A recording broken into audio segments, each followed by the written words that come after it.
Hello दोस्तों, मैं आपका दोस्त अशोक कुमार स्वागत करता हूं हमारे इस YouTube channel horror story in 2.0 पर। अगर आप हमारे चैनल पर नए हैं तो प्लीज़ हमारे चैनल को सब्सक्राइब करें और हमारी पिछली वीडियोज़ को भी ज़रूर देखें, आपको बहुत मज़ा आएगा। आज की हमारी जो ये कहानी है यह हनुमान चालीसा के ऊपर है। हनुमान चालीसा पढ़ने मात्र से ही सभी दुख दर्द दूर हो जाते हैं। हनुमान चालीसा पढ़ने से ही डर नाम की चीज़ दिमाग से निकल जाती है और लोगों में एक नई हिम्मत पैदा होती है। लोगों का विश्वास है कि हनुमान चालीसा पढ़ने से भूत प्रेत नज़दीक नहीं आते हैं। जो भी हनुमान चालीसा को पढ़ते हैं वे अपने डर पर विजय पा लेते हैं। सदियों से बड़े आदर के साथ हनुमान चालीसा का पाठ किया जाता है। आज की हमारी कहानी हनुमान चालीसा पर ही है कि कैसे हनुमान चालीसा ने 2 व्यक्तियों की जान बचाई। तो चलिए शुरू करते हैं आज की हमारी कहानी। राम और श्याम 2 अच्छे दोस्त थे। उन दोनों को ही कैंपिंग का बहुत शौक था। वे कैंपिंग के लिए अलग अलग जगह पर जाते रहते थे।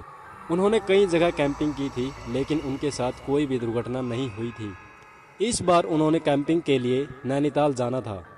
दोनों ने ही पहले ही इस चीज़ का प्लान बना रखा था कि वे दोनों नैनीताल के लिए कैंपिंग करेंगे।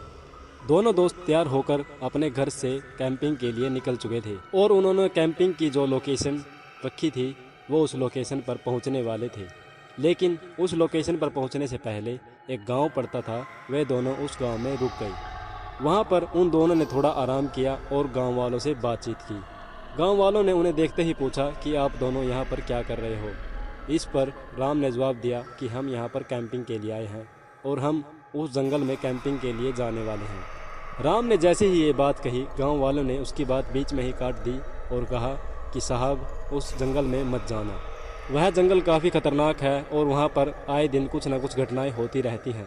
हम आपके भले के लिए कह रहे हैं तो प्लीज़ वहाँ पर मत जाइएगा।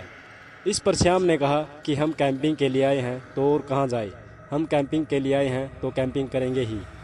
इस पर गांव वालों ने कहा कि उस जंगल में एक सिर कटा भूत रहता है और वह आए दिन कुछ न कुछ घटनाएं करता रहता है। जैसे ही श्याम ने भूत का नाम सुना वह ज़ोर ज़ोर से हंसने लगा। इस पर गांव वाले ने कहा कि साहब आप हमारी बातों का मजाक मत उड़ाइए, वहाँ पर सच में सिर कटा भूत रहता है। इस पर श्याम ने कहा कि अगर वह वहाँ पर रहता है तो हम वहाँ पर ज़रूर जाएंगे और हम किसी भूत से नहीं डरते। इस पर गाँव वालों ने कहा कि जैसी आपकी मर्जी साहब, हमारा काम था आपको बताना, अगर आप नहीं माने तो इसमें हम भी क्या कर सकते हैं। श्याम स्वभाव से ही नास्तिक था, वह भगवान में विश्वास नहीं रखता था, लेकिन राम भगवान में विश्वास रखने वाला इंसान था।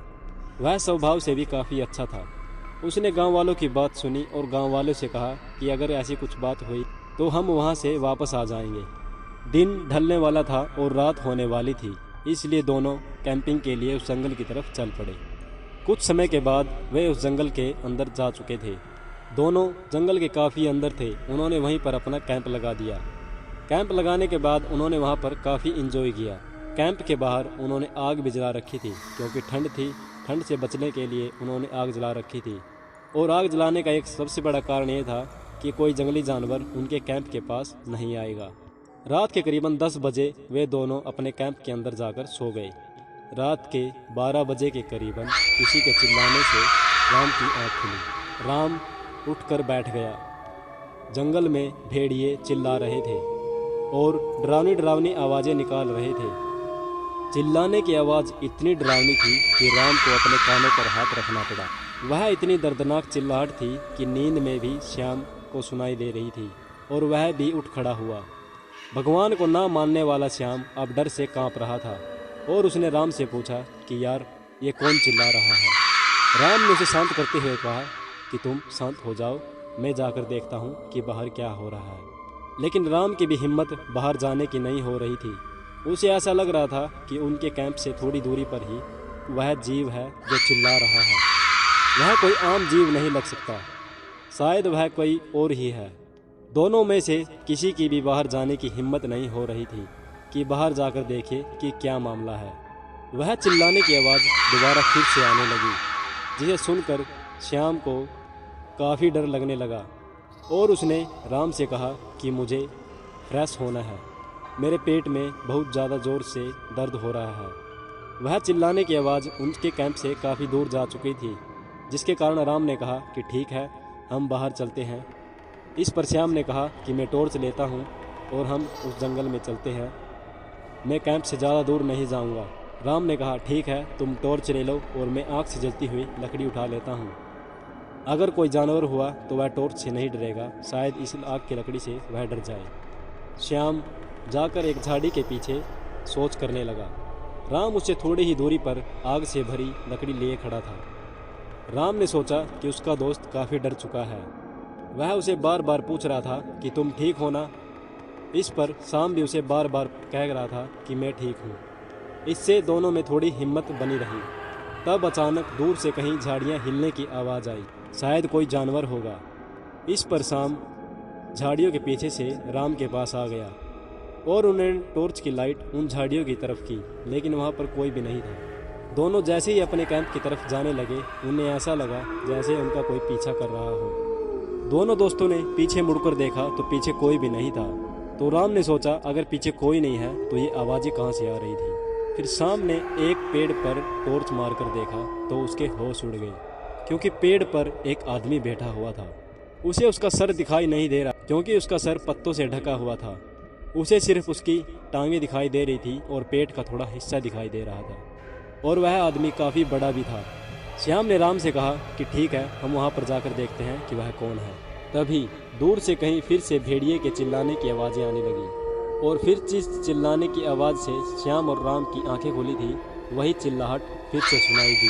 और वह चिल्लाने की आवाज़ उसी पेड़ की तरफ से आ रही थी जहाँ पर वह आदमी बैठा हुआ था। और सच मानो वह आवाज़ काफ़ी डरावनी थी। दोनों ने आवाज़ देकर कहा कि तुम कौन हो और पेड़ से नीचे उतरो। इस पर दूसरी तरफ से कोई भी जवाब नहीं आया। राम और श्याम उसके थोड़ी और नज़दीक चले गए तो उन्होंने देखा कि उस आदमी का सिर ही नहीं है।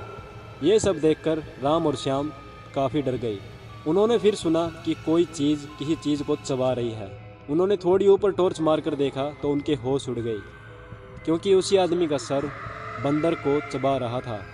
उस सर ने उस बंदर को चबा चबा कर पूरा ही खा लिया, और इसके बाद वह आदमी उस पेड़ से नीचे कूद गया। अब मुझे भूख लगी है, अब मैं तुम दोनों को खाने वाला हूँ। राम ने आग से भरी हुई लकड़ी उसके सामने कर दी और उसे हिलाने लगा। राम कह रहा था कि हमसे दूर हटो। इस आग से वह आदमी काफ़ी दूरी पर खड़ा था और उनके नज़दीक नहीं आ रहा था कि राम और श्याम थोड़े थोड़े पीछे हटने लगे, और वह प्रेत भी उनके पीछे पीछे आने लगा। दोनों ने मन ही मन प्लान बना लिया था कि कैंप में जाकर इसका सलूशन ढूंढते हैं। दोनों ही धीरे धीरे अपने कैंप की तरफ बढ़ने लगे, और कैंप में पहुंचकर उन दोनों ने दूसरी आग से भरी हुई लकड़ियां उठा ली। वह प्रेत उनके कैंप के सामने आकर खड़ा हो गया और ज़ोर ज़ोर से हंसने लगा। वह चिल्लाकर कह रहा था कि मुझे भूख लगी है, अब मैं तुम दोनों को खाऊंगा, जल्दी से मेरे पास आ जाओ। उनके हाथ में जो लकड़ियाँ थी वह अब बुझने वाली थी। दोनों को समझ में नहीं आ रहा था कि अब क्या करें। तब राम ने हनुमान का नाम लेकर हनुमान चालीसा शुरू की। जैसे ही राम ने हनुमान चालीसा पढ़नी शुरू की, वह भूत डर के मारे इतनी दूर भाग गया जैसे उसे कुछ हो गया हो। वह काफ़ी ज़ोर ज़ोर से चिल्लाने लगा और जंगल में भाग गया।